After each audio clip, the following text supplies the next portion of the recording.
අපේ ආමියක යුද්ධේ දිනුවට පස්සේ දෙමළ මිනිස්සු වෙනුවෙන් ගෙවල් හදලා දුන්නා. යාපනයේ ගිහින් බලන්න කරලා තියෙන වැඩ කන්දරාව. ඔහොම අන්නේ ජාතියකට සලකපු එකම ජාතියද කොහෙද ලෝකෙක ජාතිවාදයේද? දැන් අපි යුද්ධේ දිනුවට පස්සේ ගිහින් එහෙ බෝම්බ බටවලාව අනිත් උන් විනාශ කරලා දාන්න ඕනේ. කොටි ගැන හිතන්න. උන් මොකද කළේ? උන් මැරුවේ සිංහලයි විතරද? සිංහලයි දෙමළයි පොදුවේ මැරුවද? සිංහල මැරුවා, දෙමළ මැරුවා, මුස්ලිම් මිනිස්සු ඔක්කොම මැරුවා. පිස්සු. තමන්ගේ උන්ටත් ගහනවා. අනිත් උන්ටත් ගහනවා. අන්තිමට උන් කියලා ගත්තා. අපිට එහෙම මොලේ මඤ්ඤක් නැහැ. හැබැයි එහෙම එකක් පැටෙව්වා අපිට. ජාතිවාදියෝ හැමදේම ඉවසගෙන හිටියා. සිංහල එහෙම කෙනෙක්. ඉවසනවා බැරිම තැනත් ඉවසලා තවත් බැරි වුණොත් ඉවසනවද? නෑ. දෙනවා හාන්සි වෙලාම යන. ඒක අතීතෙත් එහෙමයි මේ කාලෙත් එහෙමයි. සියලුම ආක්‍රමණිකයින් යම් කාලයක් ඇවිත් පොඩි බජව්වක් දාලා අන්තිම කාලේ හොම්බෙන් ගියා. පිනුම් ගැහුවා ඔය වගේ අවුරුදු 30ක් එක්කෙනෙක් උඩ ගහලා අවසානයේ පිනුම නැවතුනේ නන්දි කඩල් කලපුවේ. ඇදගෙන ආවේ වතුර දිගේ. ඇදගෙන ඇවිත් ගොඩට දැම්මා හිටපියගේ. අපේ අම්මලා ලක්ෂ ගාණක් අදටත් හූල්ලනවා.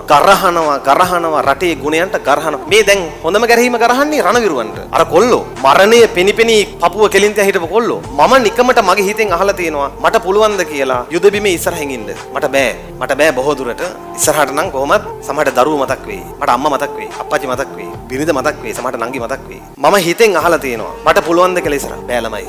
ඒක එසේ මෙසේ පිරිමියෙකුට කරන්න පුළුවන් එකක් නෙමෙයි. පඩියට කරන එකක් නෙමෙයි. පඩියට කරන එකක් නෙමෙයි. මහ ලොකු පඩි හම්බෙනවද ආමියගේ කොල්ලන්ට? උන්ට අවංකවම රට ගැන බොක්කෙන් හැඟීමක් තියෙන්න ඕන. අවංකවම රට ගැන හැඟීමක් තියෙන එකෙක් විතරයි යුද බිමේ ඉස්සරහ ඉන්නේ. උණ්ඩ එන බව දැන. ඌ දන්නවා තව සුළු මොහොතකින් කොහෙන් හරි එකක් එන්න පුළුවන් තමන්ගේ ඔලු කටු කුඩු වෙලා යන. ඒ දැන හිටගෙන ඉන්නවා. උන්ට කියනවනේ උන්ට බයිනවනේ ජාතිවාදියෝ කියලා. අටපා සාමිකාරයෝ කියනවනේ. මේ උන් නිසා රැකිලා ඉන්නේ උන් මේ ඇතුලේ දාන සොමි මම මේ කියන්නේ. අර හරි උන් හින්දා රැකෙන්නේ. කොටි ටික එන්නේ නැතුව හිටිය උන් හින්දා. මෙහි ਵਿਚාර ලියන්න. නාස් විදගත්තු කන් විදගත්තු පෙනුමෙන් පිරිමි වුණාට ඇතුලෙන් ගෑනු වෙච්ච උන්. ෂුවර් පෙනුමෙන් පිරිමි වුණාට ඇතුලේ ඇත්තේ ඩිම්බ කෝෂ. අද දෙකන්නේ. වෙලා බලන්න ඕන උන්ව. ස්කැනරයක් ළඟින්වත් යවලා. කියනවනේ අපරාධ කළා කියලා. ආක්‍රමණිකයා කියන්නේ එකක්, බේරා ගන්නා කෙනා කියන්නේ එකක්. එතනින් කවුද හොඳ නැත්තේ? ආක්‍රමණිකයයි හොඳ නැත්තේ. මොකಾದ හොඳ? ආක්‍රමණයෙන් අනිත් අයව ගලවා ගන්නා කෙනා හොඳයි. මෙවුන්ට මේ දෙක තේරෙන්නේ නැහැ. ආක්‍රමණිකයයි ගලවා ගන්නයි කියන එක එකේ වෙනස තේරෙන්නේ නැහැ. දැන් අපේ ආමියක කොහේ හරි ආක්‍රමණය කරන්න ගියාද? නෑ. අර චූටි කොටු පෙටව අනම්මනම් හුට පෙටව හිටපෙවුන් ආක්‍රමණය කරන්න ආපු බිම අපේ උන් ගිහින් බේරගත්තා. ආක්‍රමණිකයා එන්නේ වෛරයෙන්. බේරගන්න කෙනා එන්නේ අන් අය ගැන මෙත් සිතින්. හැබැයි දෙන්නටම ගන්න වෙන්නේ ආයුධ. දැන් උන් එහෙන් වෙඩි තියද්දි අපේ උන් සාස්පාන් අරගෙන ගිහිල්ලා හරියනවා. දෙකම එකට තියෙන්නේ පැයි. දෙන්නම එකම ආයුධය ගත්තට චේතනා දෙකක්.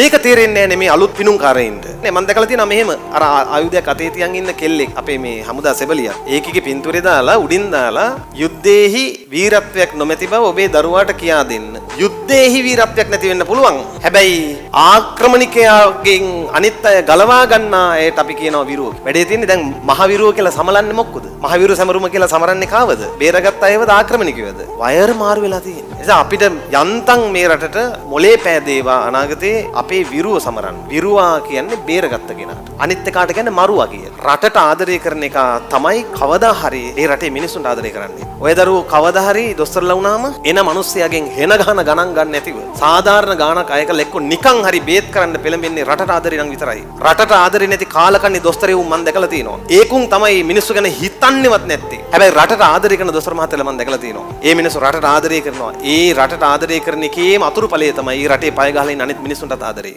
හරිම සෙනෙහවන්තයි. ඒ නිසා ඔය දරුවෝ රටට ආදරය කරන්න. අනාගතේ දරුවෝ හදනවනේ ඔයාලා උන්ට කියලා දෙන්න මේ රට මෙහෙම එකක් කියලා.